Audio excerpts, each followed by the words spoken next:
Brought you by V-Guard, co-powered by Sensodyne and Vimal. పలుకులలో Kesari. Associate sponsor UltraTech.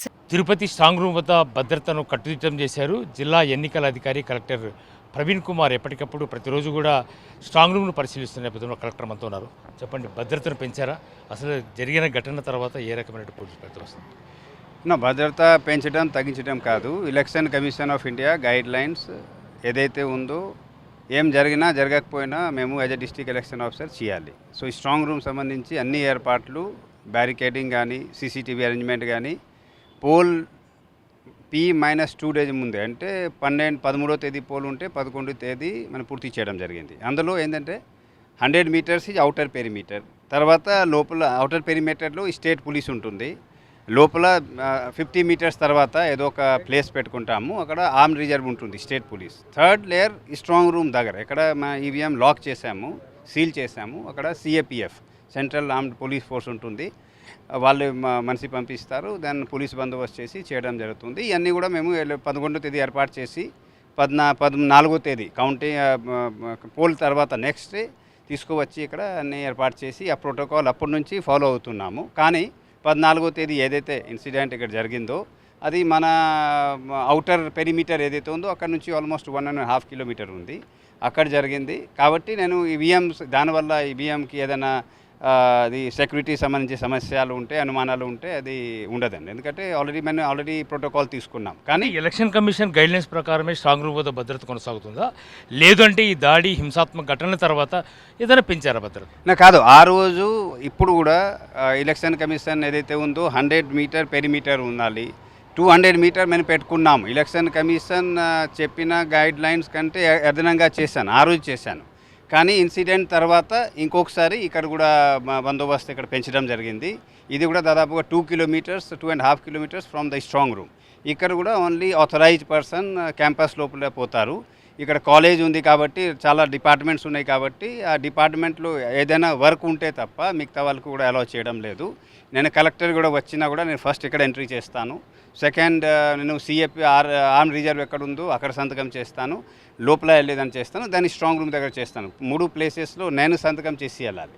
నేను డిఓగా వెళ్తూ ఉంటే మిగతా మా ARO ఎవరు వెళ్ళినా ఈ ప్రోటోకాల్ ఫాలో చేస్తూ వెళ్ళాలి. సో ఇది అదనంగా చేసినట్టు చెప్పుకోవచ్చు. ఇంకొకటి సెక్యూరిటీకి సంబంధించినటువంటి అంశాలు అయితే సిట్ దర్యాప్తు కొనసాగబోతోంది, సిట్ బృందం వస్తుంది అంటే కలెక్టర్గా మీకు ఇన్ఫర్మేషన్ ఉందా? అంటే ఏ రకమైన సమాచారాన్ని సిట్కి ఇవ్వబోతున్నారు?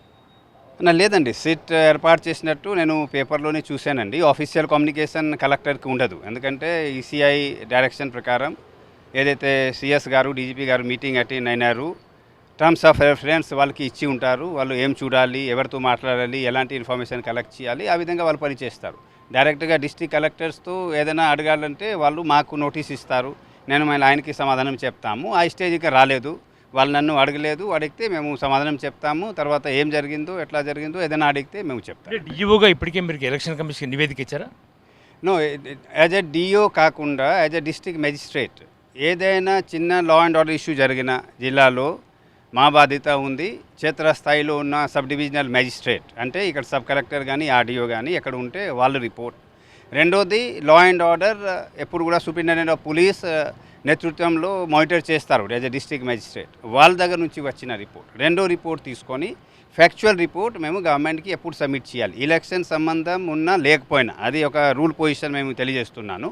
ఇక్కడ కూడా లా అండ్ ఆర్డర్ ప్రాబ్లం ఏదైతే వచ్చిందో 13వ తేదీ 14వ తేదీ రెండో లా అండ్ ఆర్డర్ ఇష్యూ సంబంధించి రిపోర్ట్ SDM SP దగ్గర నుంచి తీసుకువచ్చి దాన్ని ఒక ఫ్యాక్చువల్ రిపోర్ట్గా ఎప్పుడు కూడా చేస్తాం యాజ్ డిస్ట్రిక్ట్ మెజిస్ట్రేట్. ఆ డిస్ట్రిక్ట్ మెజిస్ట్రేట్ రూపంలోనే చేశాం. DO ఇప్పటి వరకు కూడా 2 రోజులు జరిగినటువంటి ఘటనలో చాలామంది పోలీస్ ఆఫీసర్లు గాయపడ్డారు, పోలీసు వాహనం ధ్వంసమైంది, అంటే వ్యక్తిగతంగా పోలీసులపై దాడులు కూడా జరిగాయి. ఈ కేసులు ఏవి కూడా ఇవ్వలేదు, పోలీసులు ఫిర్యాదు చేయడానికి కూడా ముందుకు రాలేదు, ఇది వాస్తవం కదా?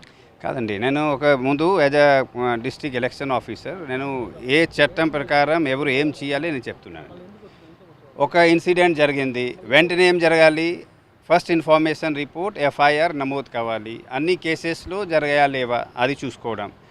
FIR తర్వాత ఎక్కడ ఏం చేశారు, who is the accused, who is the victim, ఇది కొంతవరకు మనకు కనిపిస్తాయి. కానీ డీటెయిల్ లోతులు వెళ్ళి ఇన్వెస్టిగేషన్ చేయకపోతే FIR దానికోసమే కదా ఇన్వెస్టిగేషన్ చేయడానికి. ఎవరు చేశారు, ఎవరిపైన చేశారు, మేము వీడియోలో ఏం కనిపిస్తే ఆ రిపోర్ట్ SP ఇస్తారు, ఎస్డిఎం ఇస్తారు, దాన్ని బట్టి ఫ్యాక్చువల్ రిపోర్ట్ పోతుంది తప్ప ఈ డీటెయిల్ ఇన్వెస్టిగేషన్లోనే తెలుస్తుంది ఎట్లా ఇప్పటి వరకు కూడా కొంతమంది పోలీస్ అధికారులు ఫిర్యాదులే ఇవ్వలేదు అనేది. ఎమ్మరపల్లి సీఏపై దాడి జరిగింది, ఆయన గాయపడ్డాడు, వజ్ర వాహనం దెబ్బతినింది, గన్మెన్ ఓపెన్ ఫైర్ చేశారు. అంటే వీళ్ళెవరు కూడా ఫిర్యాదులు చేయలేదు పోలీసులకి అన్నది ఇది వాస్తవం కదా. చేయకుండా ఉంటే చేయాలి కదా వాళ్ళు. ఇఫ్ దే ఈస్ విక్టిమ్ ఉంటే, అటాక్ చేసి ఉంటే వాళ్ళు ఎఫ్ఐఆర్ చేసుకోవాలి, చేస్తారు, పోలీస్ నమోదు చేస్తుంది, ఇన్వెస్టిగేషన్ అవుతుంది. ఎనీవే ఇప్పుడు నేను ఎక్కువ ఏం మాట్లాడలేను, ఎందుకంటే ఎస్ఐటి ఆల్రెడీ ఉంది, వాళ్ళు కూడా వస్తారు, ఇవన్నీ కూడా వాళ్ళు దృష్టిలో రావాలి. As only district collector and magistrate law and order సంబంధించి నేను ఫ్యాక్చువల్ రిపోర్ట్ పంపించాలి. డీటెయిల్లో ఎంక్వైరీ ఇన్వెస్టిగేషన్లో తెలుస్తుంది, దాన్ని బట్టి మళ్ళీ డీటెయిల్ రిపోర్ట్ ఏదైనా గవర్నమెంట్ అడిగితే ఇస్తాము, ఎలక్షన్ కమిషన్ ఇస్తే ఇస్తాను.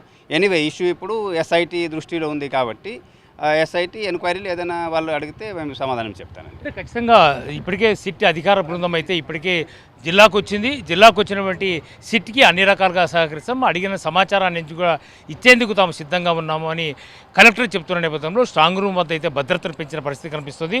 ఇప్పటి వరకు కూడా కొద్దిమంది పోలీస్ అధికారులు గాయపడ్డారు, వాహనాలు ధ్వంసమైన కేసుల్లో ఇప్పటి వరకు ఫిర్యాదులు అందకపోవడం అనేది కరెక్ట్ కాదు. బాధితులు ఎవరైనా ఫిర్యాదు చేయాలి, ఈ మేరకు ఎఫ్ఐఆర్ కూడా నమోదు కావాల్సిన అవసరం ఉందని కలెక్టర్ చెప్తున్న పరిస్థితి.